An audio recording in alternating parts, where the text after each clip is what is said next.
نے خط لکھا اپنے دوست حبیب یمنی کے پاس اور اس میں لکھا تھا، ذرا توجہ سے سننا ایمان تازہ ہو جائے گا۔ میں بتانا چاہتا ہوں میرا نبی کتنی شان والا ہے۔ اس نے اپنے حبیب یمنی کو خط لکھا۔ حبیب یمنی ابو جہل کے بزنس پارٹنر بھی تھے اور اس کے ہم سبق ساتھی بھی تھے، بچپن کے دوست بھی تھے اس کے۔ اس نے خط لکھا کہ تم حکیم بھی ہو اور بڑے عقل مند بھی ہو، لیکن آؤ ایک بات ہے تم سے کرنی ہے، جیسی میرا خط تمہیں ملے فوراً چلے آنا مکے میں۔ یہ خط حبیب یمنی تک پہنچا، جیسی خط ان کے پاس پہنچا انہوں نے فوراً سفر شروع کیا، مکے کی سرحد پر آئے۔ ابھی مکے میں داخل نہیں ہوئے ہیں کہ ابو جہل پہلے ہی باہر کھڑا ہو گیا تھا اور ہاتھ میں روئی لے کے کھڑا تھا۔ حبیب یمنی کو آتے دیکھا، اتارا نیچے کا، نیچے اتر، نیچے اترے حبیب یمنی کا اب کیا کہنا ہے؟ کہا پہلے یہ روئی لو اپنے کانوں میں لگا لو۔ کہا کس لیے؟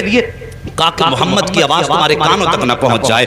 کہا اس سے کیا ہو جائے گا؟ کہا تم نہیں جانتے ہو اس کی آواز جن کے کانوں تک پہنچ جاتی ہے پھر وہ انہی کی بولی بولنے لگ جاتا ہے، انہی کی بولی بولنے لگ جاتا ہے۔ حبیب یمنی نے کہا چل ٹھیک ہے یار بتا کیوں تو نے بلایا کس لیے ہے؟ کہا یار تجھ سے سچ بتاؤں؟ کہا ہاں۔ کہا رشتے میں بھتیجا لگتا ہے لیکن باتیں بڑی عجیب کرتا ہے۔ کہا کیا کہ ہمارے خداؤں کو برا کہتا ہے، کہتا ہے یہ پتھر کے خدا ہیں، یہ کچھ نہیں دے سکتے۔ وہ کہتا ہے کہ ایک خدا ہے اور سب کو مرنا ہے، مرنے کے بعد اپنے اپنے زندگی کے اعمال کا حساب بھی دینا ہے۔ کہا یار ذرا سچ بتا کہ بندہ مر کے پھر سے زندہ ہو سکتا ہے؟ حبیب یمنی چونکہ پڑھے لکھے انسان تھے کہنے لگے یار باتیں تو وہ سچی کرتا ہے، جس نے جب کچھ نہ تھے تب پیدا کر دیا تو اگر وہ مارنے کے بعد بڑا زندہ کر دے تو کون سی بڑی بات ہے؟ کہا یار ذرا ساتھ چل۔ ہاتھ پکڑا ابو جہل نے حبیب یمنی کا، اپنے نبی کی شان ملاحظہ کرو، اپنے گھر میں لایا۔ اب حبیب یمنی کہتے بلایا کس لیے ہے تو نے؟ کہا یار میں نے تجھے اس لیے بلایا ہے ذرا اس کا علاج تو کر دے، تو حکیم ہے نبض پکڑ کے دیکھ لے، اس کا علاج کرنا ہے۔ حبیب یمنی کہتے ہیں ٹھیک ہے بلاؤ میں ہاتھ پکڑ کے دیکھوں گا۔ اب ذرا توجہ سے سننا،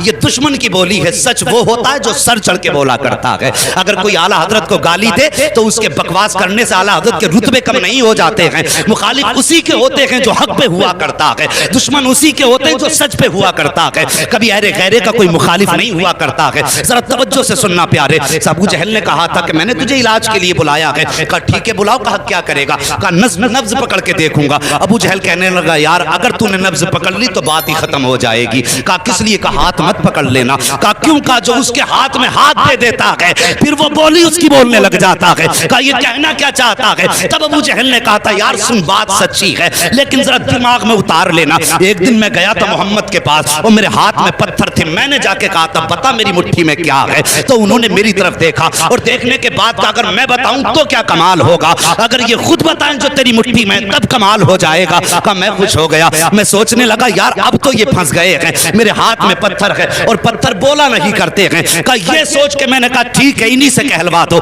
میرے نبی نے فرمایا کنکریو، اگر میرے نبی نے فرمایا جو تیری مٹھی میں ہے اگر میں بتاؤں گا تو کوئی کہے گا کسی نے بتا دیا ہوگا، آخر اس مٹھی میں رہنے والی چیز سے پوچھ کے ہم کون ہے۔ جیسی اس نے کہا بہت خوش ہوا، کان کے قریب مٹھی لگائی، جیسی کان کے قریب لگائی تو پتھر کہہ رہے تھے لا الہ الا اللہ محمد رسول اللہ۔ ابو جہل کہنے لگا او یار یہ ہاتھ کا کمال ہے، ہاتھ مت پکڑ لینا، اگر اس کا ہاتھ پکڑ لو تو بات ہی ختم ہو جاتی ہے، ہاتھ یہاں پکڑتا ہے رب کی رحمت پہ جا کے چھوڑ دیتا ہے۔